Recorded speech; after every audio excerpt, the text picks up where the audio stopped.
suddenly these doorways or portals to the other side were open to them, or beings from the other side were visiting or there or helping them, and they were very much aware of the fact that they were getting help, spirit help, and how that had affected them. And they had to be in the closet about it for most of their profession. Oh, yeah, they can't talk about it. Fascinating. You say that children often have adult minds in their childlike bodies, and that half of them could remember their birth and some even their pre-birth. Talk about that. About a third of them had pre-birth memory.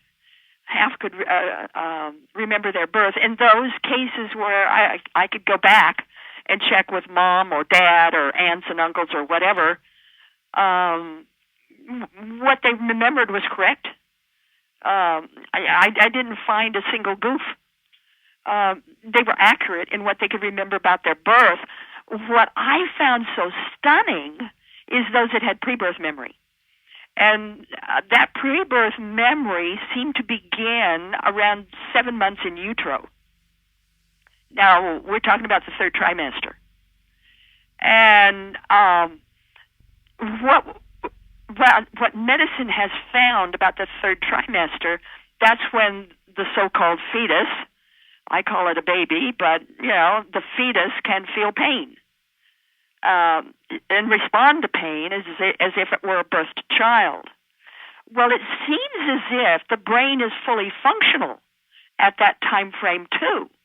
It has memory, it can think, it's intuitive, and it has full use of its faculties. In other words, it can see outside the womb. It can hear outside the womb. And I have a chapter in one of my books called Womb with a View. I have a quick question before you go past that part. So a fetus has faculty. It obviously doesn't have full developed faculty, or are you saying it does? It has full use of its faculties. Full use of its faculties, even though it's not fully grown. Even though it's not even born yet, yes. And that seems to happen right around 7 months in utero. That's one of the reasons why I can no longer handle third trimester abortions. Just no way. I've seen too much. I have seen too much. I can no longer back that. No more.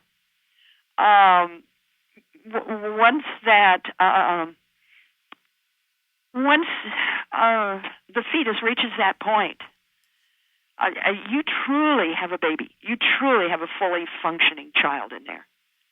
Fascinating. And what that child can remember and see is phenomenal. It's like oops, a big oops, because once that child is born and old enough to have language, what that child, a little boy or girl, tells its parents is often very embarrassing to the parents. It's like major oops. Isn't that why we as women are told to be very cognizant of what we say during the time of pregnancy? Oh, yeah. And all the goings-on in the environment pre-delivery, that this is absorbed into the consciousness and the... Well, the kid picks it up right. immediately. Let me give you an example here. When I broached the topic of abortions, this one case, the woman had like 3 or 4 kids previously, children, and she was pregnant again, and the family could not afford another child. I mean, they simply could not afford another child, and the mother was desperate. And so she thought about having an abortion, aborting this child. And she thought about it a lot, but she never did it. The child was born as a little girl. I talked to both mother and daughter here.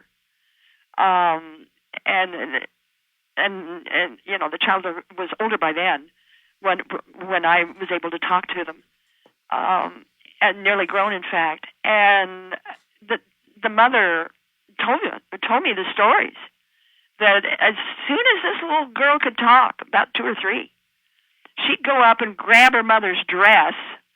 Mother believe it or not, was actually wearing a dress instead of slacks. She went up to her mother's dress, tugged on it, and just practically screamed at her mother and said, "Why?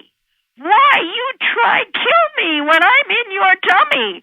Why do you try to kill me?" I mean, this kid knew all about the abortion. Well, that caused a schism between mother and daughter.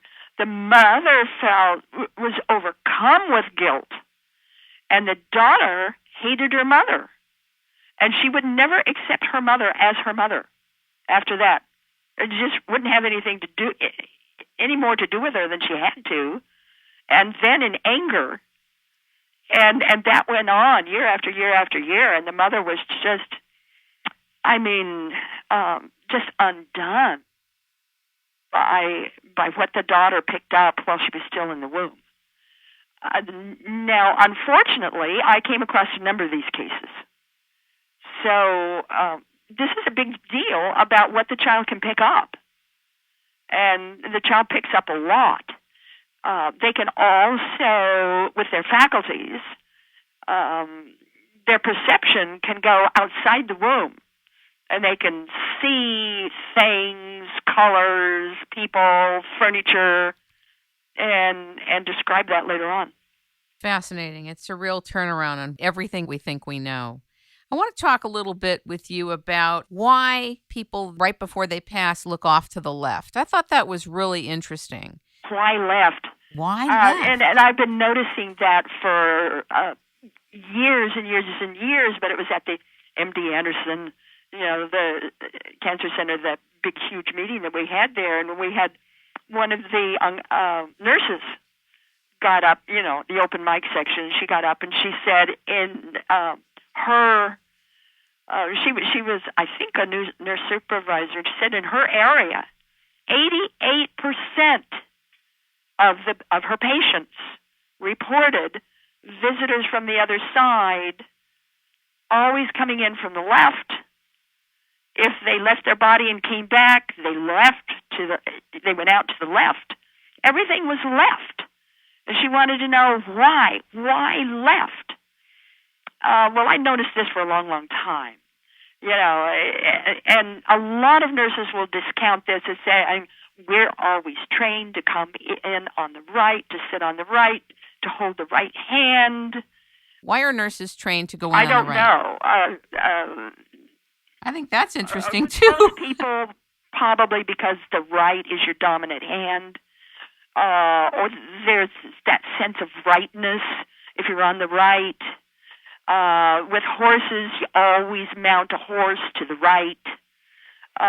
So it's that sense.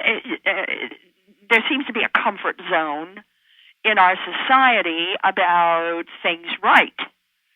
The idea of R-I-G-H-T, it's right if it's right, Right away. Yeah. But interestingly enough, if you talk to wood carvers, they're always saying they see things from the side of their eyes, and especially to the left. If you're talking to masseuse or healing massage people, they'll talk about beings or energy coming in from the left that is so healing, that really takes over and guides them and helps them. You talk about deathbed and after death, and they're all talking about, well, we're going to the left, or it comes in from the left. People about to die, it's called the visitors. The visitors come. When the visitors come, that person is about to die. Visitors being from the other side, they're called the visitors. You talk to your nurses and doctors, they'll know about the visitors. This is a worldwide, very common phenomenon, the visitors. They always come in from the left, or almost always. Are visitors ever animals? Yes. Yes, you can have visitors that are animals as well as people. So I'm looking at near-death cases, and certainly they can go out through the top, they can leave through the right, the bottom of the feet, but most of the predominant number is to the left. So I started doing some real searching, why left? And I found that